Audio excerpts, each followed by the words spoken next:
Heyo, welcome back everybody, this is Beastyqt with another StarCraft 2 commentary. We are continuing the WhiteRa versus Beastyqt show match. And well, I guess I just introduced our players, but it feels wrong if I don't introduce them one at a time.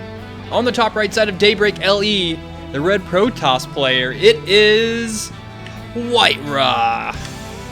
There we go. On the other side of the map, the blue Terran player, who I might say is QT, it's Beastyqt. I got all my swivel zoom in practice from MLG observing. Whenever you're like a dedicated observer, I don't know if that's why, but whenever you're a dedicated observer, you just feel like, I don't know, maybe more bored at the beginning of the game, so you just kind of like do stuff like that to keep yourself entertained. I'm not sure if people actually enjoy it, but I get myself entertained. Sorry, I sound like I'm coughing up a lung. I probably am.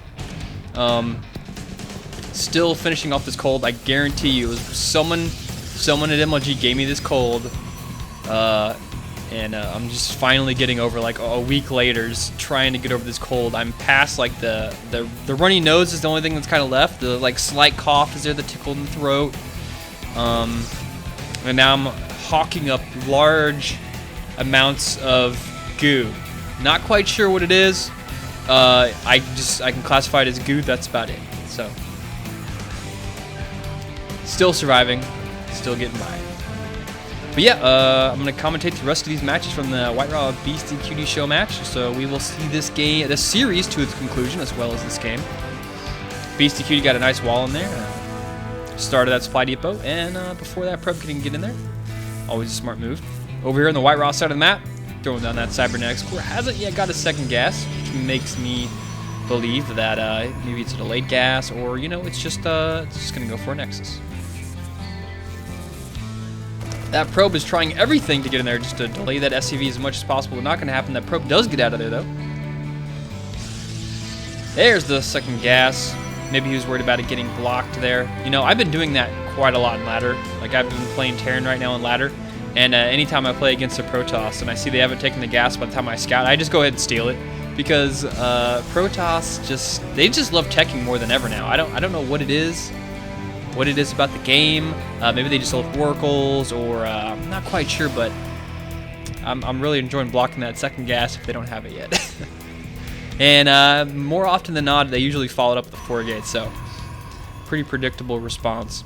But yeah, I've been playing a decent amount of ladder since I got back from MLG.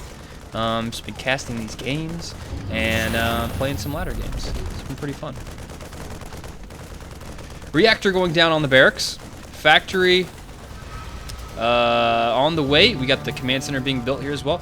SCV trying to block this nexus as long as possible. It's not really delaying it too much because he doesn't have 400 minerals, but he does now. He can go ahead and take that. Mothership core heading out. You know, I haven't seen that many uses of recall lately, and WhiteRa doing the 2 guys on each gas for the time being. But yeah, I mean, I haven't seen that many uses of recall, at least in my ladder play. And even at MLG, we saw it like maybe 2 or 3 times, at least in the games I observed. It just wasn't used that much. I really think, you know, Protoss players just haven't understood the full potential of timings they can hit with recall. You know, currently right now, the way the Mothership core dynamic works is if you cast recall, as long as you cast it, then you instantly, you're 100% guaranteed that the units that get mass recalled get teleported back, even if the mothership core dies. So I'm not sure of where I read this at, but I have this feeling that they're going to change that they're going to change it so that if the mothership core dies while speaking of not dying, WhiteRa stalker, 9 lives over there. But yeah, I think they're eventually going to change it so that if the mothership core dies, even after he casts mass recall, it would cancel that particular ability, which would be cause the Protoss players to have to be a little bit more careful. But like I said, I don't think we've seen Protoss players use it to the max yet, so we haven't really seen that been abused too much yet. A couple more gateways coming out. Observer out as well. He has seen his opponent get some Widow Mines, so it makes sense to get that Observer. I remember back in the beta where Widow Mines could see invisible units. That was the funniest thing ever. There's nothing more annoying, because I was playing Protoss back then. There's nothing more annoying than having like walking your observer in their base and he just gets killed by a Widow Mine that you see just a second too late. And you use Widow Mines to like kill DTs and stuff. It was insane. So you didn't even have to scan them. We're gonna have a drop here in the main, but WhiteRa is in position. Boost goes that that turbo vac is what I'm just gonna start calling them now. He does get the Widow Mine off. What's it gonna blow up? He killed one probe, so not too successful there. If he casts a photon overcharge on that, he could focus the medevac. The mothership core will survive. Yes, it will. But there's so many units over here. A lot of Marines making their way into the natural. Zealots being warped in to just buy a little bit of time. They get taken out very quickly. And this medevac, oh wow, he did manage to get that, so that was a good pickup there. And the, I love it. I love it that the medevac was like, see ya, and the Marine was like, no, I hate you, fast medevac. But Beastyqt is gonna go back in once again. There's no units up here, but he does have the photon overcharge, so he can focus that medevac. Yeah, I definitely focus the medevac in this situation. If you have the option, target the medevac as opposed to targeting the Marines fall out of there. That's always the better play to do there. If you're playing Protoss, just a little tip for you guys. Remember, focus that medevac. Beastyqt still producing some workers. Let's check the worker count while we're at it. 41 to 38. So even though, you know, we've had a little bit of pressure from Beastyqt, WhiteRa still maintaining the lead in worker count. So what is going to be Beastyqt's transition? Looks like it's just going to be bio, medevacs, and some Widow Mines. You know, Widow Mines are a unit that Terran has just like clung onto since Heart of the Swarm came out, you know. I remember there's like a lot of complaints from Terran players like, oh, they took away Warhound, you know, there's no units for Terran, they're like not good. But I mean, as far as the races go, it seems like Terran have like grabbed on to using Widow Mines in almost every single matchup. I mean, sure, you've got Mothership Core, but it's not used as extensively as I feel that the Widow Mines are used in. And because of that fact, we've seen a lot less Hellions, we've seen a lot less Siege Tanks, just because the factory time has just been used to make Widow Mines. I mean, he's still making Widow Mines. You know, at this point in the game, I'm thinking, I think Terran players are overusing Widow Mines into the late game. Maybe just a little bit, because, you know, I think they're a good unit in certain situations, but I think a lot of Terran players are just like overusing them. And you know, we'll see how the game progresses, how the standard play of Terrans progresses as the game goes on. You know, just in general, the general style of Terran players, because, you know, I've just seen so few Siege Tanks since Heart of the Swarm. Even though they've got the ability to just instantly have Siege mode as soon as they come out, which is a huge, huge bonus. I can't tell you how many games I've casted where we're going to have a double drop here in just a second. Can't tell you how many games I've casted where, you know, the player had a Siege Tank out, but he didn't have Siege Tech finished, and it was just like the last didn't get there in time problem, and the Siege Tech didn't finish, and he ended up losing the game just because he didn't have Siege Tank tech, you know, for roaches or what have you. And this WhiteRa here, this WhiteRa sees everything. He knows there's drops on each side of the map. He's prepared. He's got a force over here. He's got a force up here, split very well. A lot of more warp gates being produced, more stalkers coming out. Twilight Council being researched, and we got a scan here. So he sees the some of the army in the bottom. So that's going to make Beastyqt feel confident. He's going to go straight into the top. WhiteRa is already there positioned. Look at that. He already has a photon overcharge, focusing down the medevac, and those units are not going to accomplish anything. And Beastyqt is going to have to turbo out of there. Managed to get out of there without losing that medevac, which was lucky for him. Beastyqt now just controlling the map. You know, once the Terran player has that, has the medevacs out, he's got the ability to just fly around. Ouch! Ouch! That one looked like it hurt. That Widow Mine just sitting there. Oh, there's a little blue bit of blood there. I think it was a stalker that killed or something. Maybe a sentry. I don't know. That's kind of funny. I really paid attention to that. But another Widow Mine here, smartly placed at the Zelnaga Tower. Third base up here for Beastyqt. So Beastyqt definitely has the macro advantage going on into the mid part of the game. That Widowmine does get taken out due to the vision of the observer. Plus 2-2 going on for both players at pretty much the exact same time. So the Protoss player not getting the upgrade lead that most Protoss players usually get in this game. Not chrono boosting either of those yet. So WhiteRa slipping up here a little bit. He's got enough chrono boost. He can do both here. So I guess he's just slacking him. There we go. There goes one. Where's the second one? I guess he really wants +1 to finish before the other one. But Storm on the way. Maybe that's what he's chrono boosting out. Yep, Storm's being chrono boosted. WhiteRa just doing a really good job of splitting up his forces. Beastyqt, like I said, controlling the map, has really good. I love this forward Marine here. Just one Marine here. This is so important. There's nothing better he can be doing with a single Marine than keeping it in a position like this, so he can tell if his opponent is going to go up and flank him around while he's just pushing to the bottom. He knows the places his opponent could be just due to the fact this Marine is here. He knows, okay, he hasn't went up there. He definitely doesn't have like 10 warp prisms to transfer his whole army, so he can only be in one spot. Drop going down here at the top. Gets shut down pretty easily. Viking's going to go straight to work on those Colossus. Not going to unfortunately do anything there. And this Nexus is just going to fall so quickly. Nexus goes down. Beastyqt still making it work. 2-2, a little bit closer. Oh, he takes out one of those Colossus with those Vikings. Vikings getting pretty aggressive up there in the front. Third base is still down here. Beastyqt is in a really nice position. Got a nice supply lead. Working on the 2-2 as well. Even get them +1 air upgrades. So those Vikings will be able to deal even more damage to those Colossus. Ghost now being produced. See if he has actually seen the... Yep, he has seen the Templar. And even still, it's like, you know, almost 17 minutes of the game. It's safe time to transition into those ghosts, considering how many Vikings he has. He has enough Vikings to deal with a decent number of Colossus, so it makes sense to just try to change up that army composition, make it a little bit more maneuverable. Or actually, I should say utilitarian, not maneuverable. Ghosts aren't that maneuverable, but really just gives him another dynamic to play with, get those ghosts out. You know, EMP those High Templar and EMP Zealots, so they just get shredded. So shredded. Let's check the army supply. 130 versus 91, so we see Empire Beastyqt definitely with the supply lead on the army, just because, you know, Marines and Marauders build so fast and you have so much production. Fourth and third base going up for WhiteRa. Fourth base going up for Beastyqt. So, you know, WhiteRa figures he's got the map control. Excuse me. He's got the Xel'Naga map control over here, so the map is sort of split in half. And he feels comfortable taking both bases at the same time. And I think he's pretty safe in this respect. See a forward scout here from Beastyqt. He's going to go check this out. He sees, okay, there's the army. Do I feel like engaging here?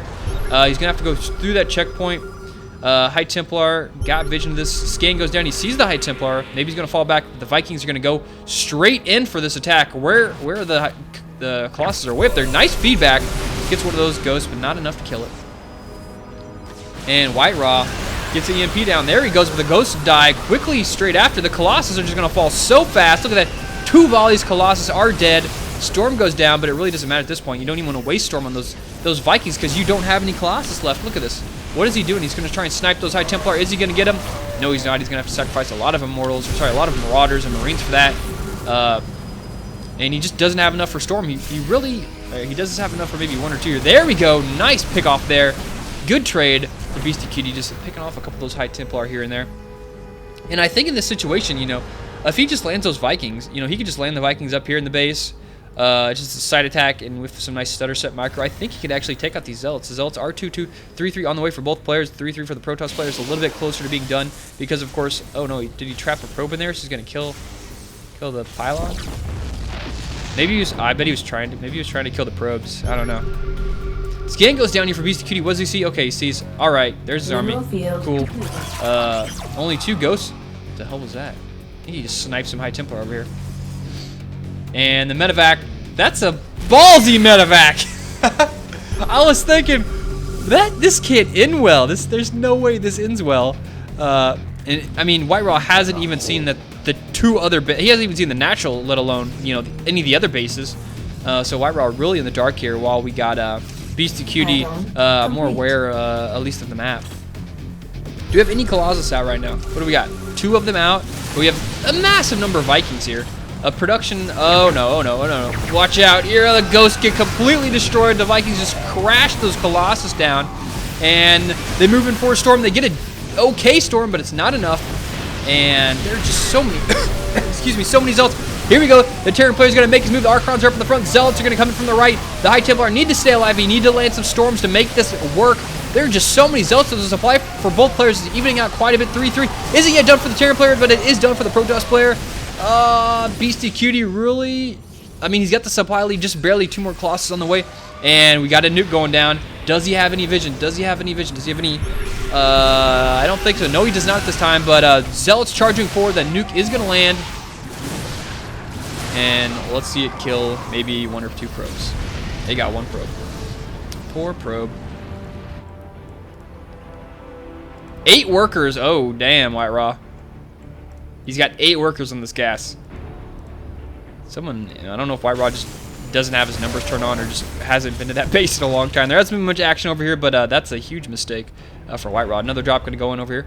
WhiteRa does have this position. Middle of the map is now easily taken by Beastyqt. He's got that planetary fortress up that gives him some nice defense. 3-3 for both players is done. Vikings got +1 attack, 2 on the way. Here we go, got the drop on the right from Beastyqt. Now maybe he's going to see that there's 8 workers on this. High Templar gets warped in, a couple Zealots quickly, excuse me, feedbacks that, and that's going to drop. Now we got to drop in the main. Huge drop, 3 medevacs full of Marines and Marauders, and he's going to go straight for the Nexus. Yep, he's going to go straight for the Nexus. The photon charge ability was cast on the Nexus just to do a little bit of damage, but that Nexus falls so fast to these 3-3 Marauders. Archon tries to get warped in, but not enough. Colossus is going to show up to the party, but he's going to get stutter step forward right in the face. The second Colossus is going to go down. No, it's going to survive, but you have an attack in the middle. Some Ghosts picking their way forward. A couple EMPs go down. Almost no shields left, and this is going to allow Beastyqt to make his way to the front. The middle of the map, the middle is wide open. He's even going to nuke the units, because why not? Beastyqt's feeling really strong here. And Storm's tried to go down, but it's just a little bit too late. He's out of medevacs, it looks like. I don't see where the rest of his medevacs are. How many medevacs does he have left? He's got 0 medevacs. This army is really beat up. He's going to have to fall back. Ghost is just taking some free pot shots here. A Zealot delayed this command center just for a little bit, but, you know, WhiteRa is in a pickle. He's got, what, 2 bases. This base down here in the right side of the map was held. He's doing some long-distance mining. Jesus, coughing up a lung here. Manages to take out a pylon being built with the Ghost. Doesn't see that happen every day. And there he goes, completely gets destroyed because of the energy. Poor Ghost ran out of energy. And where are the medevacs? There are no medevacs out right now. And there we go. Scratch that. There are the medevacs. 2 of them out. Those guys will be very busy. 4 Zealots being told to go to the top left part of the map because, you know what? WhiteRa knew there was a base being placed up there. And Beastyqt throwing down 2 command centers. More likely just to be planetary fortresses. But planetary fortress is not done in time. These Zealots are going to have free reign to just chop these Zealots to pieces right before the command center turns into planetary fortress. Luckily, Marines and Marauders show up in this little bit of harass. Gets taken out.